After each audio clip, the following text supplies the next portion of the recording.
one thing that I did, and when I made this book, so I had been handing out this book, Seeds of Deception, to all these members of Congress, some heads of state, etc., and they would have me sign it. Everyone would always have me sign it. It was very humbling for a president of a country to have me sign a book. But then, if there was an aide around, he would give the book to an aide. Same with the ministers, same with the senators. And it was like it did work in Vermont, but not necessarily all around the world. And I realized it's a very hard book to just present. It doesn't present the science simply.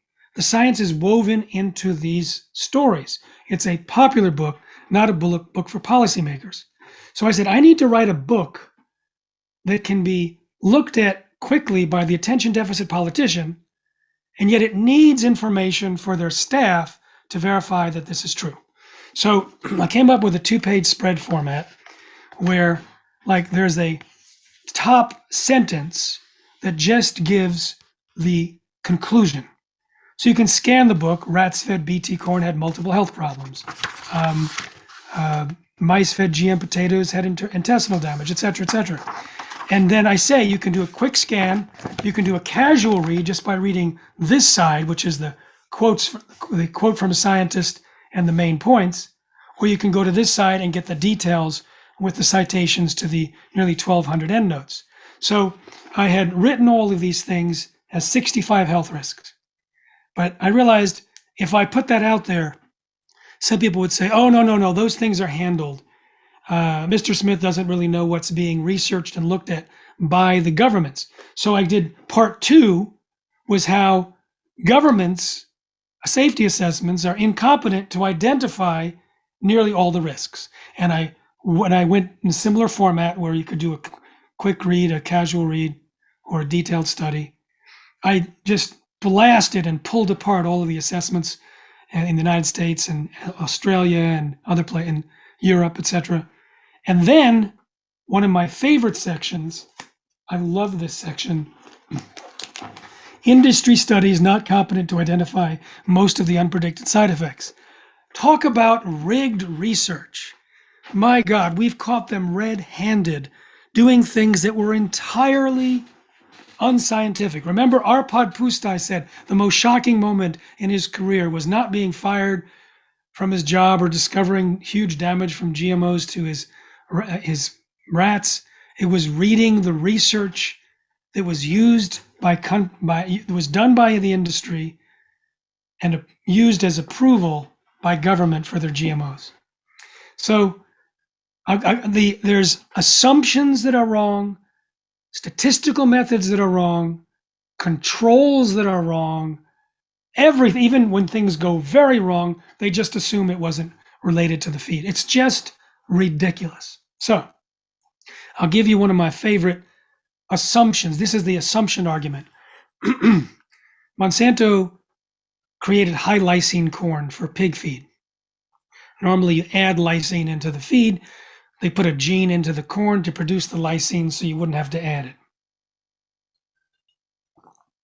it. They said this protein is naturally found in soil. We eat soil residues on food. So shouldn't be any problem. It already has a history of safe use in the human food supply. So Dr. Jack Heinemann from New Zealand, this was being submitted to Australia and New Zealand, he decided to call their bluff. He figured out, what does the average American male eat in terms of quantities of corn per day? How much of that protein would be produced in that average meal if they ate only this high lysine corn? Because it could be eaten by humans as well. So let's say they ate their average amount per day and it was the high lysine corn. How much of that protein would they ingest? How much of that protein is found in soil? And how much soil would they have to ingest to get the same amount? To get the same exposure of that protein as is found in the corn on a daily basis, an average American male would have to consume 22,000 pounds of soil per second. They were off by trillions in their calculation. 22,000 dump trucks every second.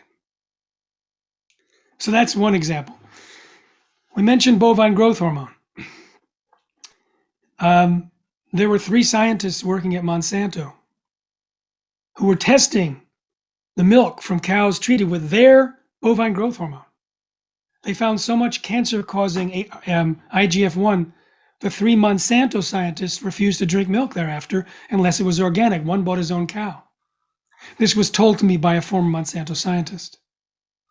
We know that there's massive amounts of increase of IGF-1. There's also an increase in bovine growth hormone. And the friends of Monsanto did a research saying, no problem. There's hardly any increase, but it's all destroyed during pasteurization. So the FDA, which waited to approve the RBGH, probably because they're waiting for the results of the study, said, no worries about bovine growth hormone because it's only 37% increase in the milk and it's all destroyed during pasteurization. First of all, 37% increase in the milk could be significant. There was no reason why that was considered insignificant. But the research didn't test Monsanto's injections into cows. They tested another version that had a 2% level, not on a daily basis. So the level of bovine growth hormone was probably vastly less, ignored by the FDA. But then the FDA said it's 90% is destroyed during digestion. Well, it turns out that when the researchers is destroyed during pasteurization. When the researchers pasteurized the milk, it evidently didn't work, so they pasteurized it at 120 times longer than normal. And they only destroyed 19% of the milk, not 90%. So they added powdered hormone to the milk. 47 times the amount of naturally occurring hormone of bovine growth hormone was added to the milk, and then pasteurized 120 times longer than normal. And under those rigged conditions, 90% was destroyed during pasteurization. And that's what the FDA reported. Complete and utter nonsense. A new version of a Monsanto type study came to light during the Roundup trial. On Roundup, they wanted to test the absorption of Roundup on human skin as is required. And they tested it on cadaver skin and about 10% absorbed, which was, I understand, 3.3 times the amount of allowable level. So they hid that information from the EPA illegally. And they took new cadaver skin, baked it in an oven, froze it in a freezer, and then added Roundup to it. This leather-like human dead skin, hardly any absorbed, and that was the absorption level. They told the EPA without letting them know that the skin had been baked and frozen. When some friends did a study on phytoestrogen levels in GM soy compared to non-GM soy, they found that these supposedly healthy phytoestrogens were like 12 to 16% less in GM. Monsanto quickly rushed to print at the same time their own study that said there was so much statistical variability, you couldn't even do a statistical analysis to get a result. So now you had a he said, she said, and it means that there was no one in the world that was concerned about the phytoestrogens because there was 2 studies that said the opposite thing. Well, when I contacted the author of the study that said that there was a reduction, he told me he looked at the research and found that it was the same laboratory that had done his research, that had done the research for Monsanto, because it was the #1 expert in the world.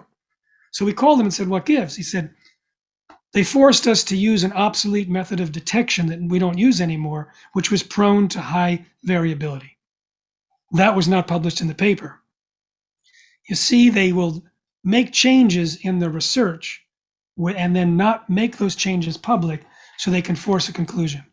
Or they simply ignore, like they hired Dr. Parry years ago because there was evidence and peer-reviewed research that Roundup or glyphosate caused genotoxicity, mutations that can lead to cancer. He was the world's expert at genotoxicity. They sent him 4 studies, look at it, and he said, yeah, it looks like it. Says, send him all the studies. They sent him all the studies and said, yes, this actually strengthens the argument. You really need to do studies of the full formulation and not just glyphosate, but it appears that can create these tumors. And you can read the documents from the Monsanto paper saying, has Dr. Perry ever done research for industry before? Meaning, doesn't he know he's being paid to come on our side? They said, we can invest a lot of money to try and turn him around, but let's just let him go. So he had written a report, which was legally had to be handed to the EPA. Monsanto buried the report, never showed it to the EPA. Instead, they ghost wrote a review paper with exactly the opposite conclusions and paid scientists to sign it. And that was the major review paper used by the EPA to approve Roundup and glyphosate. It goes on. Before that, they had done some animal feeding studies at Industrial Biotech. Industrial Biotech did most of the, like 40% actually, of all the toxicological studies of the chemical companies and the pharmaceutical companies, and they got busted. It was a complete sham and fraud. They were not actually doing the studies. They would do 2-year studies in 8 months. They would, when animals died, they'd replace them. There was terrible conditions. They would talk about the male rats had problems with their uterus. I mean, not logical. And when it was investigated, 3 people went to jail, and it was described as one of the greatest scientific frauds in the history of the world, if not the greatest. Turns out when Monsanto submitted its research request to IBT, one of their executives moved into IBT to oversee the study, and then came back to Monsanto. He was one of the executives that went to jail. And when the EPA looked at all of these studies that had been done by IBT for the chemical companies for approving the chemicals, they decided not to require a redo. They just said, okay, future studies have to be redone. When Dr. Seralini did his research on rats over 2 years and found that there was multiple massive tumors, early death, and organ damage in rats that were fed Roundup-ready corn that had never been sprayed with Roundup, in rats that were fed Roundup-ready corn that had been sprayed with Roundup, and rats that were fed Roundup without the corn, all 3 groups had multiple massive tumors, early death, and organ damage, like 80 to 90% tumors versus maybe 30% of the controls. Well, the biotech industry attacked him, which is another thing that they like to do, saying he used the wrong rats. He used the same rats that Monsanto did on the study on that same genetically engineered Roundup-ready corn. They said he used the wrong size control groups. He used the same size control groups that Monsanto did. So their final argument was he used Sprague-Dawley rats. They typically have 80 to 90% of tumor rate. But Seralini's rats had only like 10 to 30%. I forget exactly, but I think it's 30. It turns out he fed his rats organic feed, both the control and the experimental. So he had no chemicals and he tested it, no chemicals in their feed, only the addition of the corn and the Roundup. But he and his team tested later all of the rat chow and mouse chow around the world and found it was loaded with Roundup and other chemicals and heavy metals.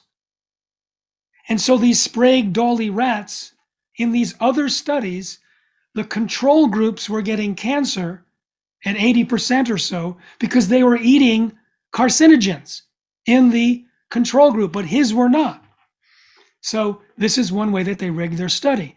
They feed the experimental group GMOs and Roundup, and they compare it to a control group eating GMOs and Roundup. I could go on quite a long time just talking about the rigged research. I find it very satisfying because it is so logical and diabolical.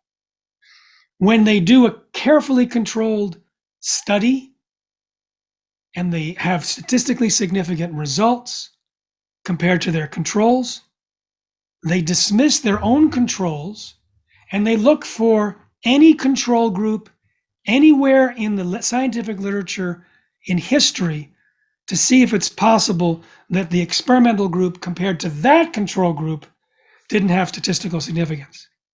And remember, if they find one, it could be that control group was fed GMOs and Roundup, or poisoned, or maybe it was an IBT study. And so, why would you have a control group in a study if you're going to disregard it? So this was an example of, it's called historical controls, completely unscientific.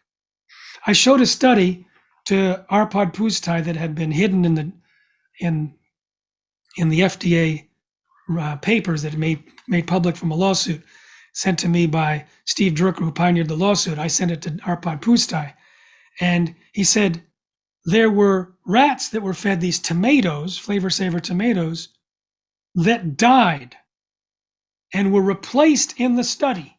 He said, Jeffrey, you don't do that. And then they made this conclusion that these stomach lesions, there were like in 7 of 20 rats that were fed this particular type of tomato, were not treatment related. He said there was no biological reason to make that conclusion.